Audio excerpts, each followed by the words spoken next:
I think Donald Trump hates Volodymyr Zelenskyy. I think he hates Volodymyr Zelenskyy because Zelenskyy holds up a mirror. As we've talked about a few times on the program, bigots hate nobody more than the mirror holders. And people that hold up mirrors and show you who you are. Zelensky's courage, Zelensky's clarity, his moral probity, holds up a mirror in which Trump can't hide from his own depravity. And most of the time he doesn't care. He's not haunted by his depravity every minute of every day. But when he's reminded of what he truly is, the mask slips, doesn't it? He looks across to the Kremlin and he sees someone who is more depraved than him, and he loves it. He feels a mixture of envy and fear. He looks at Zelenskyy and he sees someone who refuses to bend the knee to him, which he can't abide, he can't cope with, he can't deal with, but also displays attributes that throughout the history of humanity have proven to be the most valued, and he knows he doesn't have any of them. The post last night about Zelenskyy possibly proves the point. He writes that Volodymyr Zelenskyy is boasting on the front page of the Wall Street Journal that Ukraine will not legally recognize the occupation of Crimea. Boasting.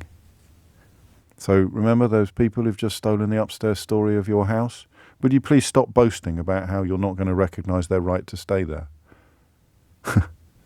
Incredible verb to use. And then tries to blame it on Barack Obama, the moonlight, the sunshine and the boogie, taking no responsibility whatsoever for his own complete abandonment of Ukraine. Lee is in Lviv in Ukraine. Lee, what would you like to say? How are you, mate? Hello, James. I'm okay. A little flustered today. I've completely forgotten what I was going to say to you. My head is all over the place. Well, do you want to take a moment? Yeah, I'm okay. I'll just. Right. If I take a moment, I'm a great waffler, James. If you let me go, well, we're in good company. Shutting me up. You're in good company. Keith can keep tabs on both of us, but it's good to hear your voice. And you are, no doubt, still working in the area of military rehabilitation on the ground in Ukraine. Yes, that's right. That's right. I've just spent the morning with the people who this affects the most, and people who have paid the highest price for what's been happening since 2014, or since whenever, people who've lost limbs, who've suffered incredible trauma, who've lost their homes, their families, children. One guy this morning had been a prisoner of war in Russian captivity, suffered horrendous torture, psychological scarring. And that, I guess, kind of leads me into one of the things I wanted to say. One of the million things I wanted to say is I have a friend in London, Alisa Kromachuk, who's the director of the Ukrainian Institute in London. She'd make a wonderful guest on the show, actually. She's written a book called The Death of a Soldier as Told by His Sister. Her brother was killed pre-22 in the fighting in Luhansk, so post-2014, which is a reminder to Donald Trump that Ukraine has been fighting since 2014. Yes. This wasn't started by Zelenskyy. And despite what he said in that awful tweet last night, or Truth Social post, Ukraine has been fighting since then. It's not something that they just decided to start doing now. And she has a phrase that she often delivers at talks and lectures, which is, there can be no peace without justice. And for me, that's such an important phrase, because I really want people to understand how it feels to be here for Ukrainians, or any Ukrainians anywhere. Because justice isn't just some legal document or abstract thing that happens in The Hague. It's a feeling, it's an emotion. You can possibly hear it in my voice now. It's an emotion that when harm has been done to you, when someone has done something to you, something terrible, that in order for there to be peace, emotional peace, a peace in our hearts and minds, we need to feel like, and it sounds an awful thing to say, that the culprit has at least paid a price. That if there's to be peace, they have not suffered in some way, but there has been some form of reparation. And this, I don't even want to call it a peace deal. It's the United States surrendering on behalf. Just call it a proposal or an appeasement. I mean, whatever you prefer, but it's not a peace deal. Yeah. I mean, it's also an obnoxious phrase to use, and it's my fault for using it. I should never have let the words pass my lips, because it won't be a peace deal. You think Vladimir Putin's going to go, oh crikey, that's my knuckles wrapped. I certainly won't be making any more illegal incursions into sovereign territories anytime soon. That's absolutely pie in the sky. Exactly, and it feels like it's an open invitation for him to do it again, and not just for him to do it again, but for other despots around the world to do it again. Well, it gives Trump has effectively said, fill your boots. In fact, fill your boots, and as long as you cut us in, we're all good. That's exactly what they've done. I mean, it's not even a figure of speech or an exaggeration. That line in the proposal that Axios, the news website, has reported that they've seen the one-page final offer, and the line about economic cooperation between Russia and the US on energy and industry being one of the conditions that Ukraine has to agree to. That is literally, in technical terms, what you have just described.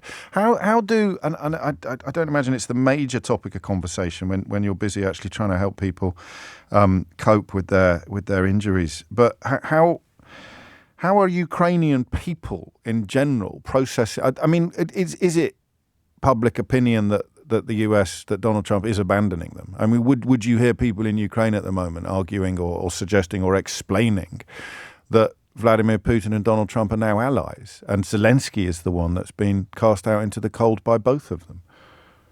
Very much so. That sense is very much pervasive. It's everywhere. There's a where I often go for a coffee is the Art Students Cafe at the Art University around the corner. If you walk in there, on the board, you've got the list of coffees. Yeah. Americano has been crossed out. Wow. Oh, wow. Obviously, these are our students. They're students. They're rebellious. They have a sense of what's going on. Obviously, they might find the odd exception, but by and large, this is very much the sense. And it does touch on something else, actually, just on that awful piece, this proposal that has been put forward.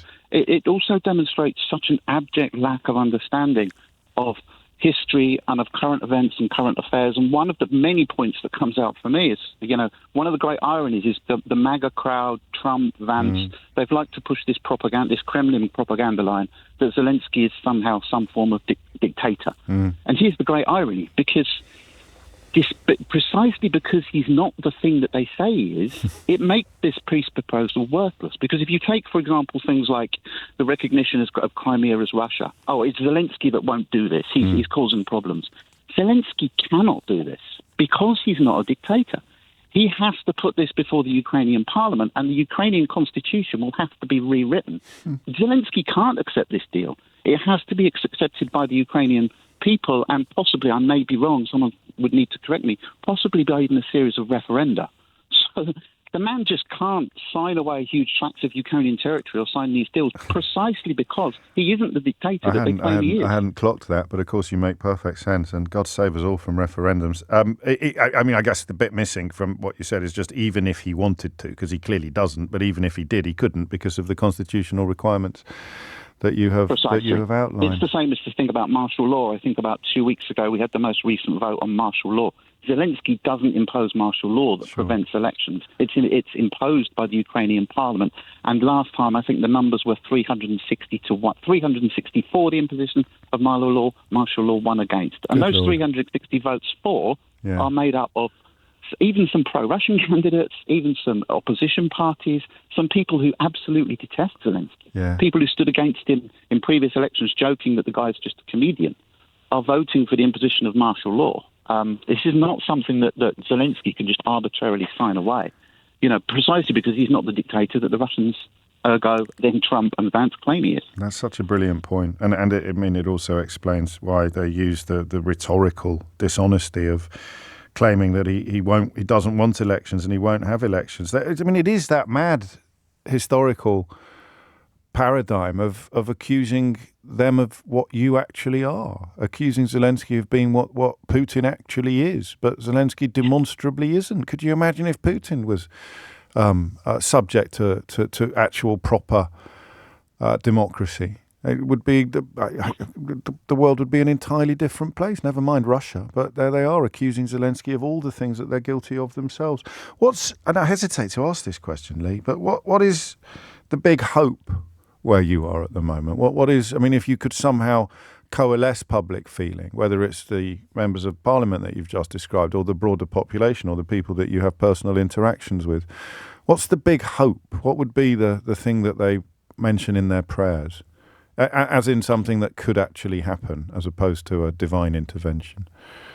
It's such a difficult one to answer, James, because it's such a broad spectrum of people, and it's such a big country with people with different interests, different areas. But if we were to see the continuing resistance and putative defeat of Putin, it has to be a sort of vague assembly of European action and intervention, doesn't it? That's their only hope. Absolutely, yeah. And I think it comes back to sort of what I sort of started with, is it has to come back to there has to be some sense of justice.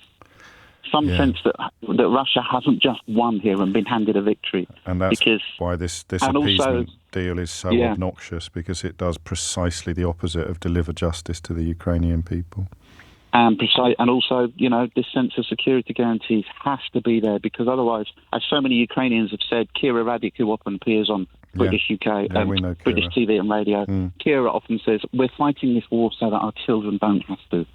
And as much as they want the killing to stop now, if it means they have to keep fighting so that their children aren't fighting this war in 5-10 years' time, then that's where they are. So any deal has to have cast iron security guarantees, whoever that comes from, whoever delivers that. But clearly the American word is worthless. And it's worth mentioning that Kira is a leader of one of the opposition parties that you mentioned, and yet on all of these issues, foursquare behind Volodymyr Zelenskyy. If people want to find out a little more about the work that you're doing at the moment, Lee, in Ukraine, in Lviv, what can they do? Thank you, James. It's very kind. We're on X as Fierce Calm, and we're on. We have a website as Fierce Calm. That's fierce as in angry, and calm as in calm. You can find us there on our website or on social media, on Instagram as well, and you can see the work that we do with Ukrainian veterans, amputees, and children.